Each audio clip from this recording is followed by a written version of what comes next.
Radio Rahim in Atlantic City on the boardwalk with Demetrius Andrade at a middleweight unification fight. Now, first of all, let me just say there were some of the amateur women here and a couple of professional fighters from the women's divisions here, but you were the only man in boxing of note that showed up to support this event. Why did you decide it was important for you to come out and support Claressa Shields versus Christina Hammer? Man, come on, it's boxing. You know, she's doing the same thing that I'm doing. She's putting her life on the line to, you know, take care of hers and however she wants to do it. And we need to support women. We need to, man, love them. You know what I'm saying? You know, they take care of us. We got to take care of them. So at the end of the day, it's right that we support our people just like we want people to support us. To this day, to this day, to this day. It's like the first time I've ever heard that. Turn our attention to what happened in the ring. Were you surprised at Claressa's ability to be evasive, the head movement, the defense? Everybody knows her as an aggressive, tough fighter, but that defense. Nah, definitely. You know, I watch from afar, and I've been in the gym with them, and just to see how she does her thing. Man, that girl is real talented, and she's willing to learn from everybody. You know, when I'm sparring, I invite her so she can see what she can take and add to her game. But man, she came throwing them right here. She said, "Oh, man, I'm ready to sit somebody down like that." I'm like, I'm about to take that from her. Man. Did you think maybe we were going to get a knockout tonight? Yeah, definitely, man. I thought Hammer was going down. Listen, Hammer is a tremendous woman. She is a champion. She fought her heart out. She gave everything, and she shouldn't be walking around here with her head down. I'll tell you that, because she came to fight. She showed that she was in great shape by taking them shots, and she was trying to figure out a way to get back in there and change the tempo around. And Claressa just did her thing, man. And so, man, I'm just proud of that, to be able to witness it. Just like we were just saying, I'm the only person in the champion right now witnessing championship stuff. Like, it's just, people got to get with the program. Yeah, Claressa has GWOAT all over her trunks, on her robe. Tonight she feels like she proved it. Do you agree? Is Claressa Shields the greatest woman of all time? I mean, there's still a lot more that she needs to do to really like put a stamp on that. Is she going towards that? Yeah, of course she is, of course. But to put the stamp on it, she just needs a little more. But she's definitely going to be that. She called out Cecilia Breakus tonight. If that fight happens, how do you see it going? I'll be there, and I'll be like, let's go, Claressa Shields. And hopefully we add to that collection that she just got today. So, at the end of the day, she's a fighter. You seen what she came with. She has that same attitude and aggression. And also, she wants to go back and realize, like, she needs to relax a little bit in certain areas. Don't try to rush things. She's going to be able to, like, have a work of art and mastering her combinations a lot easier and fluent instead of just rushing them. Next time I cover a middleweight unification bout, I can't imagine doing that without having to talk to you again. Oh, yeah. You're the guy that holds that one outlier. You hold the key. Like, you're in a very interesting position in this sport, and you've waited so long to get the fights that you wanted. You had so many things that you had to go through where people weren't fighting you. Just to be in this position at this moment after all you've come through, talk to me about that. And is it a satisfying feeling? I'm tall, I'm black, I'm handsome, and I can fight. You know what I'm saying? At the end of the day, who wants to get beat up by me? But, man, it's just, I got all the sauce, man. I learned from the short end of the stick. I did what I need to do. It ain't no paper champ over here. I took bullets and bullets and bullets to be able to be where I'm at today. And if I have given up in life or said, fuck boxing, I ain't doing this shit because of the things that I wouldn't be here right now making the money I'm making and being active and still being world champion today. So at the end of the day, I never gave up in my beliefs and what I know where I'm going to be. And that's being an undisputed guy. So I go in with 1 and come out with 4. That's a great deal with me. You talk about you survived going through the short end of the stick, but when people talk middleweight unification, middleweight boxing, not always does your name come up, and you're holding a belt. Like, we're talking Triple G, we're talking Canelo. Billy Joe. We're talking Billy Joe, right. David Lemieux. Like, why is that? Everybody but the champ. Everybody but Demetrius Andrade. What the hell is that all about? You know? But that just goes to show, like, people really don't want to fight me. You know, people don't want to say Demetrius Andrade because at the end of the day, I've been, you know, through my time, I'll run up on people, press conference, try to make noise, try to make fights happen and show people that, like, I'm trying to address the situation of putting these fights together. Now you guys see it's not me. Billy Joe, drugs. Okay, I would fight him again. What'd he do? Try to move up weight class. You know, anybody else's excuse, who is he? Who is he for? Who's he signed with? The risk worth the reward. Come on, man. The money's there. The money's always going to be there. I don't want to hear that shit. So all that stuff is out the window. So it's like at the end of the day, if you want to be in the middleweight division and you want to be a champion, you have to come through me. I know that you want the winner of Canelo and Danny Jacobs. Obviously, that would be a unification fight. Who do you think you're going to end up facing? I mean, whoever wins. Who do you think's going to win? The winner. Which is whom?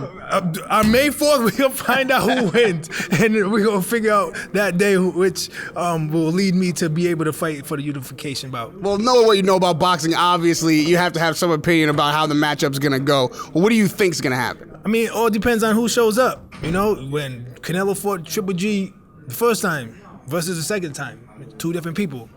Danny Jacobs when he fought Derevchenko versus, and then he fought Triple G, two different people. It's all about who's showing up. And at the end of the day, listen, may the best man win. Hopefully they leave the ring as they enter the ring, and I get the winner or the loser. You know, at the end of the day, they're still both athletes that are at the top of their game and they're elite fighters. So at the end of the day, to me, I have a privilege to get in there with both of them. So it don't matter who wins or loses. Well, from that standpoint, Triple G is a standout. I mean, obviously, he's an elite fighter. He's available. You're seemingly available now with the exception of your mandatory, which can always be dealt with. Yeah. Of the three fighters, let's put the belts aside for a second. Of Danny Jacobs, Triple G, Canelo, who would you most like to fight, all things being equal? I mean, to be, you know, the king of the ring, you got to fight the most popular guy out there. That's Canelo. You know, I think Danny Jacobs is one of the best middleweights out there as well. And just like, they all are. Just everybody just name is. They're all great. You know, at the end of the day, they're great in their own ways. But, yeah, Canelo, he's a guy, you beat him, like really beat him, you're the guy. You're the guy. That's it. He's the most popular guy out there as far as like the face of boxing for the middleweight division. Are any one of those three guys you think more difficult for you just stylistically or in any way than the others? You know, I mean, one thing about me, I know how to put the pieces to the puzzle together. I got the IQ, and I know how to figure people out and dismantle them. So, I mean, as far as who I think might give me a difficult time, it's probably Danny Jacobs. We've been in the ring together. You know, we have similar things, and at the end of the day, you know, somebody coming straight forward all day after me. You seen what happened? Willie Nelson, Brian Rose, Walter Kamwadakwa, these guys that brings the fight out of me, and I know how to walk people into shots. So, I mean, Triple G and Canelo, I mean, I'll be on some Matrix shit like this. Get my tea, please. Hey, guys. Of all these guys in the middleweight division, the belt that you're holding, Saunders has had the most to say about you. You've had the most to say about him. Like you said, he did go up to 68. Do you think that fight is still a possibility? Could that fight happen? Yeah, of course. He's still boxing. I'm still boxing. You know, if he shows like he stops being a freaking clown and, you know, be professional, yeah, of course. You know, I mean, I'm here. Say off the drugs. Say no to drugs. And, you know, stop eating them donuts, man, and we can make something happen, you know. Got a keg, 6-pack, you know what I'm saying? Work on that, man. You'll be all right. Now, I got to put your analysis hat on. You didn't give me a whole lot with Triple G. I mean, you didn't give me a whole lot with Canelo and Jacobs, but a closer fight to us right now is Con Crawford. That's going to happen just up the road in a week. Yeah. How's that fight going to go? You know, I'm like I said before, man, always bet on black. I'm going with my man, Terence Crawford, man. He's mean, he's hungry, and he wants to show the world, you know, what he's made out of. And he knows how to switch up. He knows how to, you know, adjust. And he's at his peak. You know, Khan, nothing to take away from Khan. Khan did some great things in his career as well. He's not no pushover, but I just don't see him, you know, being able to compete with Terence for 12 rounds. All right, so you're always betting on black, so I got to throw you a curveball. I got to give you 2 black guys. First of all, we know that everybody wants to see Anthony Joshua and Deontay Wilder. So, should that fight happen one day, hopefully one day very soon, how does it go? I just hope I'm on the undercard, co-main, co-feature. You know what I'm saying? On a fight like that magnitude, man, I want to be there. But I mean, listen, Deontay Wilder is a stable mate of mine. We was in the 2008 Olympics together. You know, I watched him grow and to be where he's at today. And as far as Anthony Joshua, you know, he's on another pond as far as for me. Like, he's just a guy over there. And now I'm in the same business as him as far as with the zone and stuff like that. So if I had to pick and choose, man, I'm just say, man, best man win. But, you know, Deontay Wilder, to this day, that's what I'm always going to come out and root for. Now, both of those guys, before this fight can happen and mean what it's supposed to mean, is going to have to get through the challenge ahead of them. Obviously, Joshua's got to get by Big Baby Miller, and Wilder's got to get by Dominic Brazil. Do you see Dominic or Big Baby giving either of their opponents a problem? I mean, I think at this magnitude with Deontay and Joshua, especially Deontay, you know, he's an animal. He's coming to take things out. He's trying to, like, just put you out. And for him to get that Anthony Joshua fight, yeah, I mean, he's just going to breeze through everybody else because he's determined and he wants that. And you put him with a guy like Tyson Fury, who has the skills, and he did what he did. That's the only thing that's going to minimize Deontay's skill level. Is somebody that has more skills than him. Does Anthony Joshua have that? Yeah, but not the way as a Tyson Fury who's moving around the ring, countering the proper way and stepping back and doing the motion. You know, it's just going to be head on with them 2 guys. It's interesting. It looks like you're giving a lot of respect to Tyson Fury, which he deserves. Yeah, of course. Of course. He was doing a hell of a job in that ring. He got put down, got back up, showed him how he's a freaking man, and he, like, of course, you know, you got to give me credit and respect when the credit and respect is due. So with those 3 vastly different styles, who do you think is the best heavyweight right now? As far as like who has the best skills, I'm gonna say Tyson Fury. But as far as at the end of the day, it don't matter if they got skills in the heavyweight division. It just takes one. It just takes one, and that's it. And Deontay has that equalizer where he could be losing the whole fight, and then whoop, night. To this day, it's me again. To this day. And lastly, with all that you've been through, to be in a position to be holding the key to a big money fight, whether they want to fight you or not, whether they want to pay you or not, to unify the middleweight division right now, you can't do that without Demetrius Andrade. That's a hell of a position to be in when just maybe even a couple years ago I interviewed you and you were incredibly frustrated, couldn't seem to get anything going. Just talk to me about that journey from that place to this place and what it means to you to be holding that key. You know, I'm on some Deontay Wilder shit. I'm trying to, like, really, you know, these next few fights, I'm really trying to put a statement down and, like, get these guys out of here.